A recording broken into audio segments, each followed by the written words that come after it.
The Pop Culture Cafe Radio presents classic thrillers.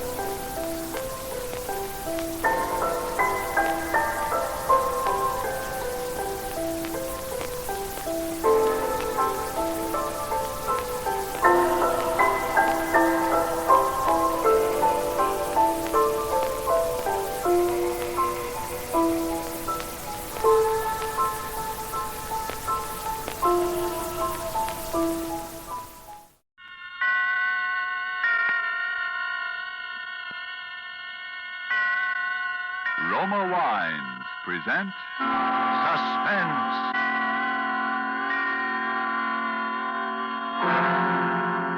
Roma Wines, made in California for enjoyment throughout the world. Salud. Your health, senor. Roma Wines toast the world. The wine for your table is Roma Wine, made in California for enjoyment throughout the world. This is the Man in Black, here to introduce this weekly half hour of Suspense. Tonight from Hollywood, we bring you as star Mr. Alan Ladd. In the character Mr. Ladd assumes with us tonight, he reveals the thoughts and through them the dramatic story of a young man on trial for the crime of murder. But before we take you to the scene of our drama, let's imagine ourselves for a moment in flower-garlanded Bermuda. We are seated on the terrace of the exclusive Coral Beach and Tennis Club. At the next table, a party of Bermudians and Americans are taking turns, each paying compliments to the delights of the other's native land. An American has just praised the famed Easter lilies of Bermuda. Then a Bermudian tops him with something like this. Among great American delights, he says, one of my favorites is right here on our table. It's this splendid wine we're all enjoying. Bermuda imports it from the justly renowned wine districts of California. It is your internationally esteemed Roma wine. Yes, and Americans themselves have certainly not overlooked the great and enjoyable qualities of these fine Roma wines. Proof is, Roma wines are America's largest selling wines. Such outstanding popularity must mean here are wines that are more taste-delighting, more satisfying in their richness and fine wine quality. Yet with all that as your reward for specifying Roma wines, you'll be amazed and delighted to hear your dealer say, Roma wines cost only pennies a glass. That's because here in America, you pay no high import duty or long voyage shipping charges for these fine Roma California wines. So why put off this taste treat another day? Be sure to ask for R-O-M-A, Roma wines, made in California for enjoyment throughout the world. And now with the defense rests, and with the performance of our star Alan Ladd as defendant Robert Tasker, supported by John McIntyre as the noted criminal lawyer Max Krager, we again hope to keep you in suspense.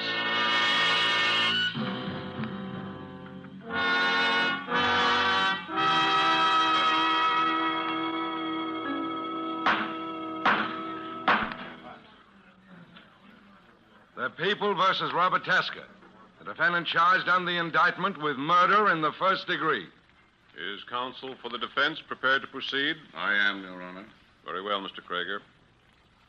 Your Honor, if the court please, I think it is fitting that for a moment I should speak openly to Your Honor and to the jury of a matter which has, albeit indirectly, nonetheless a substantial bearing on this case. I refer, of course, to the rather unique relationship existing between myself and the defendant, Robert Tasker. It's true that my interest in him and in his fate is far greater than the normal interest of a lawyer and his client. It's true that that interest might be reasonably described, as it has been so many times, as fatherly. Yet I ask Your Honor and the gentlemen of the jury to think of me in all fairness and without bias, simply as a lawyer defending his client. It needs no expatiation on legal or practical ethics to demonstrate that if I did not believe with my whole heart and mind,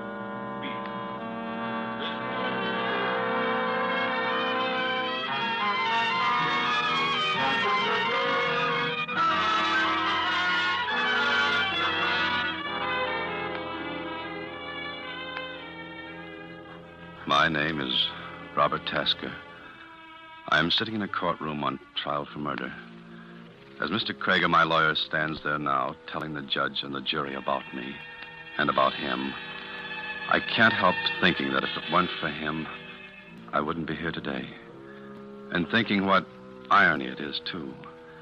Because Mr. Krieger is the only friend I've ever had in the world. I am an ex-con. My sentence was for 10 years. After I'd been there about a year, I began to write just short stories, little things. I had lots of time. Finally, I sent one to a magazine, and they published it. Mr. Krieger happened to read it. He wrote to me. Then he came to see me. He remembered my case. He said he'd try to help me. Then one day, I was called to the warden's office.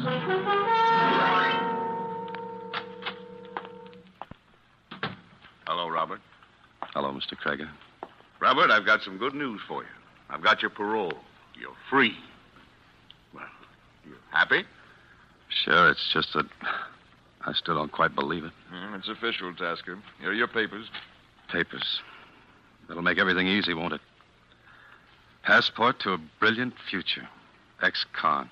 Robert, I know it's going to be a little hard to adjust at first, but there's a job in my office that Thanks, Mr. Krieger, but I don't want charity even from you. It isn't charity, Robert. I need a clerk in my office, or I wouldn't have offered you the job. You don't have to stay if you don't want to, but you'll be doing me a favor if you try it. Well, I guess I owe you at least one favor. No, Tasker, goodbye and good luck. Just remember that what's happened up here is water over the dam. Don't hold any grudges. I don't hold any grudges. There's one man I hate, that's all. A man you hate, Robert? What's the use of kidding about it? His name is Arthur Hines, and I hate him. Simple as that. Well, forget it, son. Hines was DA then. He was just doing a job, that's all. He had nothing against you. He was doing a job, all right. Robert, you mustn't feel that way. You'll get along with Hines, all right? Get along with him? In the office. Oh, didn't I tell you?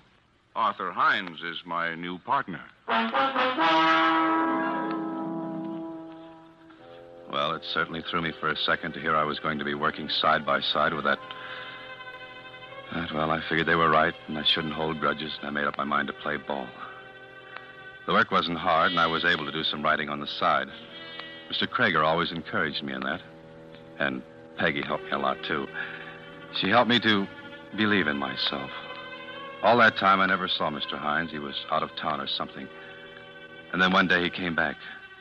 I was nervous at the idea of seeing him, but I thought I was all over my resentment then. He was in his office with someone. He had come in the private entrance.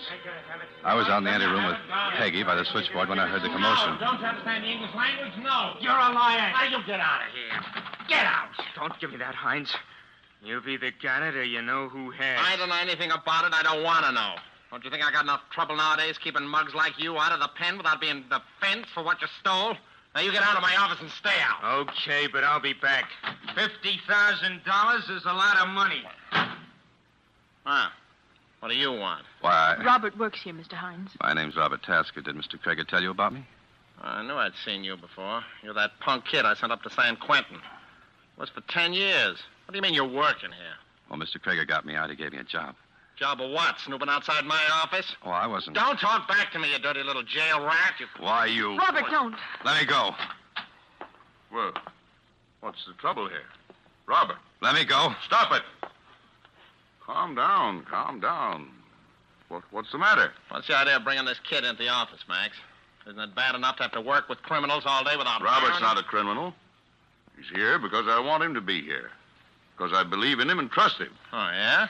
You don't still have anything against Robert, do you? I just don't like anybody hanging around outside my door when I'm having a private conference, that's all. All right. Now, look. Robert Tasker is one of the finest, most gifted young people I've ever known. I want him to get along here. And I want him to get along with you, too, Arthur. See? Me, I can get along with anybody. Well, I gotta be in court. Wait a minute. Now, shake hands, both of you, will you? Well, anything to keep peace in the family. That's fine. Everything forgotten. Start off on a clean slate, right? Sure. Well, I'll see you later in the afternoon, Max. Oh, Robert, come into my office for a minute, will you? Sure. My boy, I'm terribly sorry. I don't know how to begin to apologize. Oh, Why should you apologize? Oh, it was all my fault. I don't know how I could have been stupid enough not to tell him beforehand, for both your sakes. I know, but I just don't like him, and he doesn't like me. No, Robert, you're wrong there. It's just that things have been happening lately to upset him, like this fellow Marvin and his $50,000. You know about that? Well, Robert, you know we have to deal with some peculiar people in this business. There's a poor fellow who's been in prison himself for the last 5 years. He had quite a lot of money when he went in. Oh, he stole it, I guess. Oh, he thinks Hines hijacked it on him, huh? If he ever really had it. He says he left it with a pal of his. Later, the pal was killed in a gunfight. Gallucci, you remember the case. Yeah, I remember something about it. Anyway, just before he died, he told somebody he'd left the money with Hines. That's how the story goes. But you know how these things travel on the grapevine. It's all nonsense, of course. That guy meant business just the same. That probably explains the whole thing. Hines is a little scared. But don't let it worry you, Robert. You will stay, won't you? Believe me, it's for the best. Well, I've got to trust somebody, I guess. Well, trust me, Robert. I've never given you a bum steer, have I? No. Okay. That's the spirit. And any other little troubles, you just bring them to me, see? Thanks. Well, I guess I'd better relieve Peggy on the board. Keep your chin up, kid. Sure. Sorry I kept you waiting, Peggy. That's all right. Hey, Peggy, what's the matter? Shh, please. Don't say anything. But, Peggy, what is it? Robert, I'm scared. Of what, Hines? Don't be silly. No, it's not him. Well, what is it? Robert, I shouldn't, but I've got to tell someone. Well, sure you have. Come on, take it easy now. What is it? Well, I've never told anyone before. Neither Mr. Hines nor Mr. Krager know. I'd die if they did. You wouldn't tell anyone, would you? Of course I won't. Come on, spill it. You saw that man who was in here, who was arguing with Mr. Hines about the $50,000. Yeah. Well, it's true. There is $50,000 somewhere. Yeah? Well, how do you know all this? I know, and I'm scared. Robert, he's a killer. That guy? Well, I wouldn't be surprised, but how do you know? Because he's my own brother.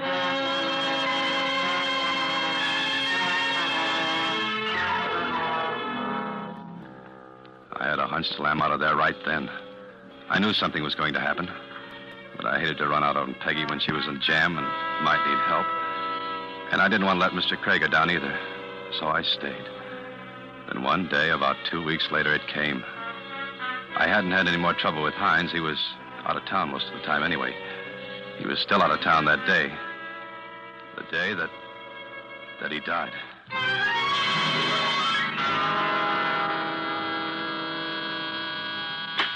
Krager and Hines. I'm sorry he's out of town. You might try later this afternoon. Yes, I'll tell Mr. Hines. Say, Peggy. Uh-huh. Do you know when Mr. Craig will be in? No, he didn't say. He's still over in the court on... Harry. Where is he? Who? You know who, Hines. Oh, Harry, I told you not to come. I begged you not to. Sure. Always a little pal. Always a little... Hey, wait a minute. What does this guy know? I told him that you were my brother. But nobody else knows him. Yeah, sure, okay. What do I care? I only care about one thing. Harry, you promised you wouldn't come up here. Where's Hines? I don't know. He's out. Well, then I'll wait till he comes back. Harry, you must... I'm staying. I'll get it out of him. Harry, your sister said you should leave. Keep out of this, punk. I don't like that word, pal. Robert, listen.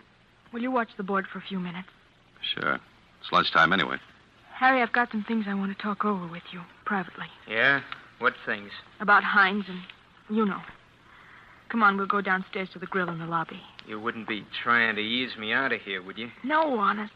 I've got to talk to you, Harry. Come on. Okay, and listen, pal. Yeah? If Mr. Hines comes in, you tell him I was here.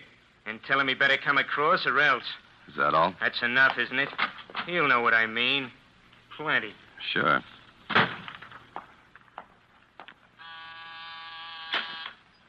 Krager and Hines. Hello, Robert. This is Max Krager. Oh, yes, Mr. Krager. You there all alone? Peggy out to lunch, huh? Yes, she is. Well, that can't be helped. I'm in a hurry now. I'll tell you what I want you to do. Yes, sir? I'm across the street in the courthouse, Judge Andrews' court, the Ellsworth case. Now, there's some notes I've got to have over here right away. They're in my own handwriting in pencil and clearly marked Ellsworth. Yes, sir. You'll find them in Mr. Hines' office. The pages are all clipped together. I don't know exactly where in his office. It may be on his desk, or maybe one of the drawers, or in the files, or under the blotter. But keep looking, you see? Keep looking until you find it. All right, sir. Then bring it over to me right away. Got it? Yes, sir. I'll be waiting for you. I left the switchboard and went into Mr. Hines' office. I started looking around for the notes. I looked everywhere. The desk drawers, the filing cabinet. I even tried to look in the safe, but it was locked. Then I noticed some yellow papers on top of the bookcase. I reached up and took them down. I was standing there with my back to the private entrance, looking the papers over to be sure they were right ones when... What are you doing in here? Mr. Krieger wanted some papers, Mr. Hines. I thought I told you to stay away from my office. What are you snooping around in here for? Well, Mr. Krieger told me to look in here for... Yeah? There's something mighty funny going on around this office. There's nothing funny, Mr. Krieger just said... I say there is. What's that switchboard girl doing sneaking around the lobby with Harry Marvin? Tried to duck me, but I saw him. First, the switchboard girl turns out to have a crazy ex-convict for a boyfriend, and That's now... a lie. He's her brother. Her brother? Oh, so that's it. I shouldn't have said that, Mr. Hines. I don't know anything about it, really. You don't, eh? Well, I do. I get it now. I knew there was something. All of a sudden, I get it. Mr. Hines, there's nothing to get. Yeah, so the girl and her brother go down to the lobby and set themselves an alibi because they know I'll suspect them. And then they get you to do that dirty work for a nice fat cut, I suppose. That's what you think. Please, Mr. Hines, don't talk that way. Well, you didn't find it, did you? And you won't. Now get out of here, you little punk, before I... I said don't talk that way. Why, you dirty, thieving little stirbuck. I told you not to talk that way.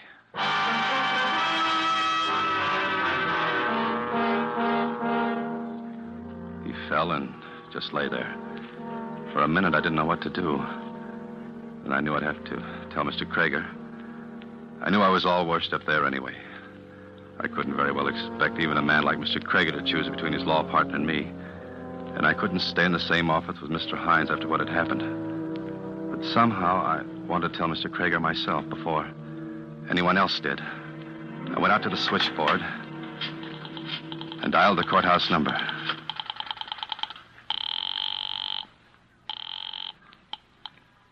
Judge Andrews Court, Johnson speaking. I want to speak to Mr. Max Krieger. This is office calling, please. Well, I don't see him around here right now. The court's in recess. I know, but try to locate him, will you? It's important. Okay, hold the line. I sat there waiting for them to find Mr. Krieger. And all of a sudden, I remembered the papers he wanted. I cut off the call on the switchboard. I had to take the papers over to him anyway, and I thought I might as well go over and give him the papers and tell him what had happened and get it over with. I was starting for the front door of the office. Then I heard a sound from Mr. Hines' office behind me. At first, I thought he was just coming to, and I kept going. Then something sort of clicked in my mind, and I stopped. The sound hadn't seemed quite right for a man just coming to. I listened, but I didn't hear anything more. And that didn't seem quite natural either. I went back and opened the door to Mr. Hines' office. He was lying there just as I'd left him, and if there was something different. I went over and looked at him more closely. His face was a terrible gray. I touched his wrist, feeling for his pulse. The next thing I knew, I was down on my knees, tearing open his collar, but even then I knew it wasn't any use. Mr. Hines was dead. I don't know how long I stood there in the room. It might have been hours. It might have been only a couple of minutes. I just stood there, my mind dazed, and yet at the same time racing through 1,000 half-formed plots and schemes of escape, of what I could say, of some way out of it. And the switchboard began to buzz with an incoming call. It sort of brought me to my senses more out of habit than anything else. I went to answer it. Krieger and Hines. Robert, you still there? Mr. Krieger, Where are those notes? Haven't you found them yet? Yes, I found them all right. Well, bring them over here. I need them right away. Mr. Krieger, Robert, what's the matter with you? I just killed Mr. Hines.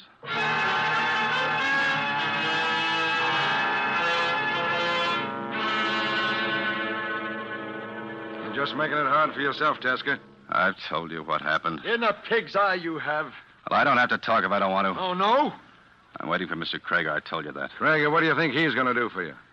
I don't know. Well, I do. He's going to see that you burn. That's what he's going to do for you. Maybe. What do you expect? You kill a man's law partner right in his own office. You think he's going to help you? Are you crazy? Well, he told him he'd come down. Sure, of course he'll come down to give evidence against you. Now, listen, Tasker. You give a full confession, we may be able to get you a break. All right. Mr. Krieger's outside, Captain. He wants to see you. Sure. Send him in. Okay, Mr. Krieger. Thank you. Hi, boys. Hey, Mr. Krager. Hello, Robert. Hello, Mr. Krager. Been treating you all right? Pretty good. Fine. I don't like to have my people treated roughly. You what? You heard me, Captain, and while you're at it, you might as well take those handcuffs off of him. Because from this moment, he's out on bond, released in my custody. I've got the papers right here. Say, are you crazy? Certainly not. I simply don't believe the boy did it, that's all. Well, I'll be... All right, Hawkshaw. Who do you think did it? That, Captain, is your department. My job is simply to defend an innocent man. Now, look, Krager, don't try to kid us. It's an open and shut case. Tasker's the only person who had the opportunity. The only one who had a motive. Uh-huh. Well? Not to speak ill of the deed, Captain, and although Arthur Hines was my law partner, it is unfortunately true that quite a number of people at least thought they had a motive. Sure. So maybe this ex-con Harry Marvin had a motive, or even the dame with the switchboard had a motive, for all I know. But they couldn't have done it. 50 people saw him together downstairs in the lobby of the building at the time the murder was committed. Oh, you talked to him, have you? Sure. So what? Listen, this kid admits he had a quarrel with Hines. He always hated him anyway. He admits he hit him. So he picks the paperweight off the desk and smashes him over the head. Wait a minute. You didn't say anything about that, Robert. No, I didn't even know about it before. I didn't hit him with a paperweight. Stop it, will you? The back of the man's head is bashed in with that paperweight. This kid's fingerprints are all over it. What's so funny? This is murder, mister. I'm sorry, but you'll find out if you ever try to bring this boy to trial for killing Arthur Hines with a paperweight. Listen, Krager, I know you're pretty smart. I know you go around bragging you never lost a case. And that goes for this one. Double. But you're not going to make a chump out of me. This boy's going to be indicted for murder. He's going to be convicted of murder. And he's going to burn for murder.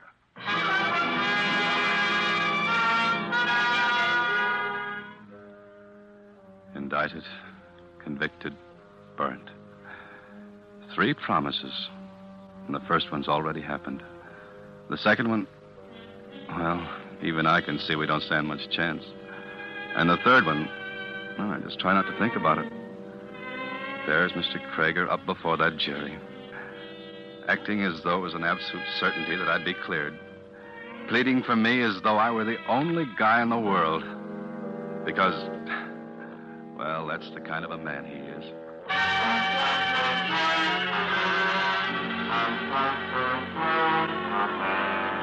Ladies and gentlemen, it is my firm conviction that when you've heard this boy's story from his own lips, and when through it you have in some measure, as I have in large measure, gained insight into the depth and integrity of his character and spirit, you will also believe him innocent. He is innocent. Now, Robert, I'll ask you to take the stand. Raise your right hand. You swear to tell the truth, the whole truth, nothing but the truth, so help you God? I do. Now, Robert, just for the record, will you tell the court your full name? Robert Loring Tasker. Your age? 24. Your mother and father are dead. You have no living relatives? No, not one. Now, before you begin your story, there are 1 or 2 extremely important points that I particularly wish to emphasize to the court. Now, tell me, Robert, how long was it between the time you quarreled with Mr. Hines and the time you went back into his office and found him dead? Not long. 6 or 7 minutes, perhaps. But it was long enough for someone to have entered Mr. Hines' office by the back entrance, struck him, and left again, was it not? Yes, it was long enough for that to have happened. Would you have necessarily heard such a person enter the office? No, you can't hear much from outside when the door's closed. Particularly if there were no conversation, because Mr. Hines is already unconscious. Is that correct? Yes, then I wouldn't have heard anything. Now, concerning this famous paperweight the prosecution has talked so much about, I have it here. Do you recognize it? Yes, it was always on Mr. Hines's desk. Now, when you went into his office at my order to look for certain papers, you touched this paperweight, did you not? Yes, that's just about everything on the desk. Exactly. In other words, your fingerprints would be found not only on this paperweight, but on practically everything else in the room. Well, yes, they would. In due course, Your Honor, we shall demonstrate that such is, in fact, precisely the case. Now, Robert, when Mr. Hines found you in his room, he was irate and highly suspicious, was he not? Yes, he was. In fact, he even suspected that there was some plot against him involving Peggy, the switchboard girl, and a client of his named Harry Marvin. Yes, he did. You denied this, saying that, in fact, they were brother and sister? Yes. Yes, that's right. How is that again? You denied the charge of a plot, saying that Peggy and Harry Marvin were brother and sister. Then Mr. Hines went so far as to accuse you of stealing... Your Honor. Yes? Your Honor, there's something I've I've just thought of. Some new evidence. I'd like a few minutes alone with my lawyer, please. Well, if counsel has no objection. Robert, what is it? It's just something that I think I ought to tell you in private. Very well. If Your Honor, please, then. By all means. Perhaps you would like to use my chambers. Thank you, Your Honor. Come along, Robert.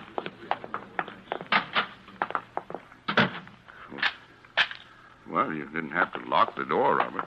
I wanted to be private. All right. But, Robert, you mustn't worry like this. Let me do the worrying. They can't convict you if there's a reasonable doubt. That's the law, and there is a reasonable doubt. Somebody did come in and hit Hines in those 6 or 7 minutes. It must have been that way. Yeah, I know. Of course you do. We've been over the whole thing.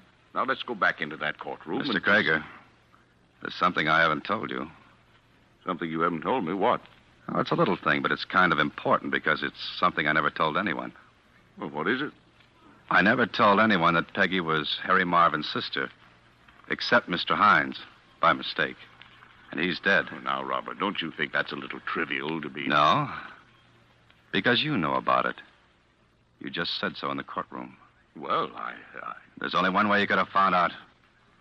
You must have been in your office when I had the fight with Hines and heard me tell him. Robert, that's ridiculous. Oh, no, it isn't, because you're right. Somebody did come in those 6 or 7 minutes and kill Hines. You did. You're crazy. Yes, it must have been for that $50,000 you hijacked the hijacker. And you knew they'd pin it on me with my record. Maybe that's why you got me out of the pen in the first place. It is, isn't it? Well, I'm not going to stay here and listen to any such Oh, nonsense. yes, you are, because I'm going to get the truth out of you right now. You planned it that way, didn't you? You sent me into Hines' office that day, and you probably sent him. And you figured you were such a hot lawyer that might even get me off with 20 years or so.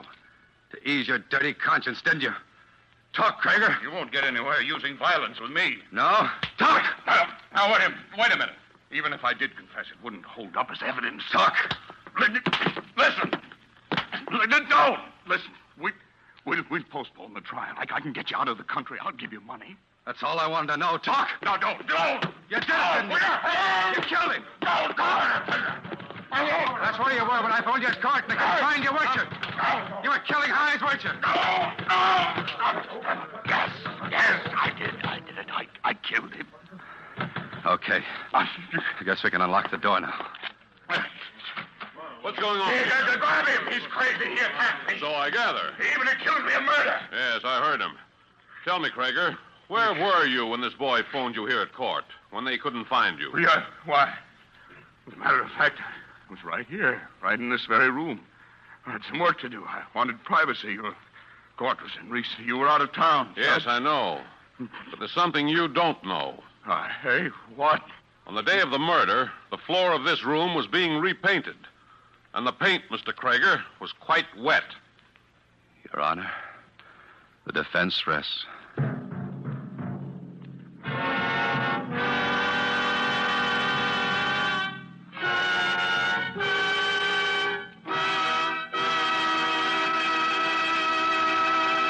And so closes The Defense Rest, starring Alan Ladd. Tonight's tale of Suspense. Alan Ladd appeared through the courtesy of Paramount Pictures, producers of Lady in the Dark. John McIntyre played lawyer Max Krager. Before Mr. Ladd returns to our microphone, here is a definition of yourself that may interest you. Connoisseur, one competent to act as a critical judge of an art or in a matter of taste. That's what Webster says. So that makes you a wine connoisseur, because certainly you are competent to act as a critical judge of a wine's taste. Matter of fact, all you have to know to be a true wine connoisseur in the opinion of your friends and guests is a single word. Roma. R-O-M-A. To get the proof, make your own taste test of the tangy, appetizing Roma Sherry, the hearty, satisfying Roma Burgundy, the heavier, sweeter Roma Port, or any of the many different, delicious Roma California wines. If your favorite dealer is temporarily out of the kind of Roma wine you prefer, ask for it again, please. Just be sure to say R-O-M-A, Roma Wines, made in California for enjoyment throughout the world. This is Alan Ladd. It was a pleasure to make another appearance on this program, which is a great favorite of mine. Next week, they tell me Laird Krieger will be your star, and I know you'll want to be listening, because I certainly will. Good night. Suspense is produced and directed by William Spear. Tonight's play was written by Roland Brown and Robert L. Richards. Don't forget, then, next Thursday for Laird Craigar in Suspense. Presented by Roma Wines, R-O-M-A. Made in California for enjoyment throughout the world. This is CBS, the Columbia Broadcasting System.